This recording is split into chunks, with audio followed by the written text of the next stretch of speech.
ঘুমের আগে এই খাবারের কম্বিনেশন রক্তে শর্করা সকাল পর্যন্ত স্থির রাখে।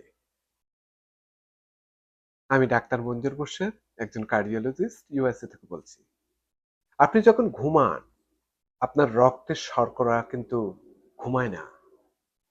আজ রাতে আপনি কি খাবেন সেটাই ঠিক করে দিবে সকালে আপনি এনার্জি নিয়ে উঠবেন নাকি ক্লান্ত থাকবেন।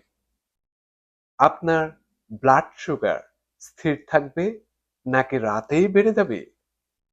আপনি টানা ঘুমাবেন নাকি ভোর ৩টায় ঘুম ভেঙে যাবে। আজ আমি আপনাকে দেখাবো ঘুমের আগে ঠিক কি খেলে সারা রাত ব্লাড সুগার ব্যালেন্স থাকে। রাতের খাবারের পর স্বাভাবিকভাবে রক্তের শর্করা কিছুটা বাড়ে, কিন্তু যদি আপনি ভুল খাবার খান, এই যেমন পিজা, তারপর সাদা ভাত, পরোটা বা মিষ্টি, তাহলে ব্লাড সুগার অনেকক্ষণ উঁচু থাকে। এর ফলে শরীরের কর্টিসল নামে একটি স্ট্রেস হরমোন বেড়ে যায়। এই কর্টিসল আপনাকে জাগিয়ে রাখে, গভীর ঘুম হতে দেয় না। ফলাফল কি হয়? ঘন ঘন ঘুম ভেঙে যাবে, গভীর যে র্যাম স্লিপ হওয়ার কথা সেটি হয় না, শরীর ঠিক মতো রিপেয়ার করতে পারে না। অন্যদিকে রাতে যদি ব্লাড সুগার খুব নিচে নেমে যায়, বিশেষ করে যারা ইনসুলিন বা শক্তিশালী ওষুধ খান, তখন শরীর আবার কর্টিসল এবং অ্যাড্রিনালিন জাতীয় এই স্ট্রেস হরমোনগুলা ছেড়ে দেয়। ফলে আপনি হঠাৎ ঘুম থেকে জেগে উঠেন এবং বুক ধড়ফড় করে, ঘাম হয়, ক্ষুধা লাগে এবং মিষ্টি খাওয়ার তীব্র ইচ্ছা হয়। অর্থাৎ বেশি সুগারও খারাপ এবং কম সুগারও খারাপ। আমাদের দরকার একটা স্টেবল ব্লাড সুগার, যাতে রক্তের মধ্যে আমাদের চিনিটা, শর্করাটা যাতে স্টেবল থাকে, স্থিতিশীল থাকে। ঠিক এই কাজটাই করে একটা সঠিক bedtime snack. Bedtime স্ন্যাকে সারা রাত ব্লাড সুগারকে নিরাপদ রেঞ্জে রাখে, ঘুমের হরমোন মেলাটোনিন বাড়ায়, নার্ভাস সিস্টেমকে শান্ত করে, শরীরকে রিপেয়ারের সুযোগ দেয়।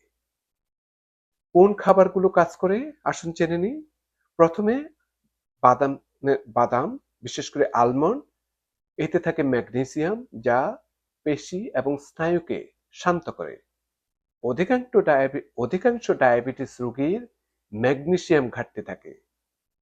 বাদামের যে ফ্যাট থাকে, প্রোটিন থাকে, তা হজম করতে সাহায্য করে এবং সুগার হঠাৎ বাড়ে না।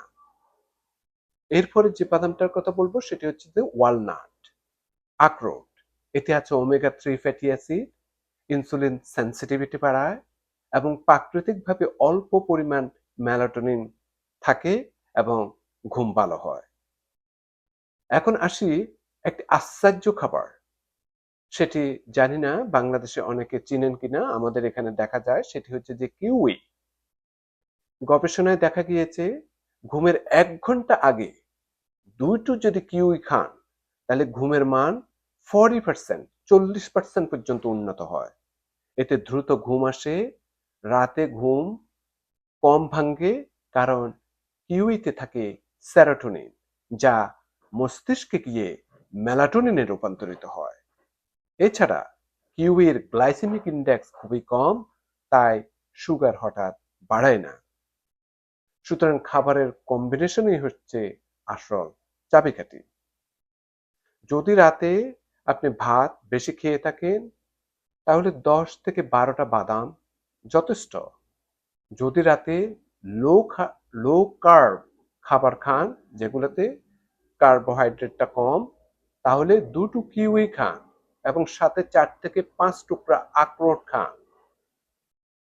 সময়টা কখন হবে? ঘুমানোর 1 থেকে 2 ঘন্টা আগে। খাওয়ার পর সঙ্গে সঙ্গে শুয়ে পড়বেন না। তো এটি খাবার না, এটি হচ্ছে যে হালকা স্ন্যাক্স।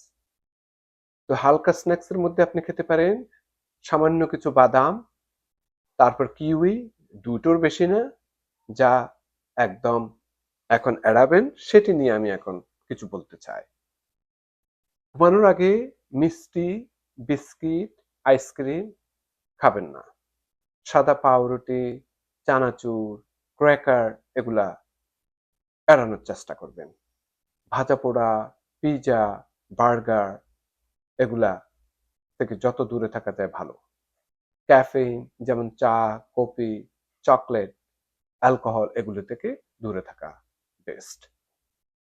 এইসব খাবার ঘুম এবং ব্লাড সুগার দুটোকেই নষ্ট করে। সবশেষে বলবো একটা ছোট্ট বেড টাইম স্ন্যাক আপনার ঘুম, ব্লাড সুগার, ইনসুলিন সেনসিটিভিটি এগুলির প্রতি অনেক যত্ন করে। ওজন এবং হার্টের স্বাস্থ্যেও বড় পরিবর্তন আনতে পারে। তাই আজ রাতেই শুরু করুন। আপনি ১ সপ্তাহের মধ্যে লক্ষ্য করবেন সকালের ব্লাড সুগার, ঘুমের মান, শরীরের এনার্জি এগুলি অনেক পরিবর্তন আসছে। এই ছোট পরিবর্তনে আপনার বড় ফল বয়ে আনার সম্ভাবনা অনেক বেশি। সুস্থ থাকুন, সচেতন থাকুন। আরেকটা ভিডিও নিয়ে আপনাদের সম্মুখে আবার আসবো। আল্লাহ হাফেজ।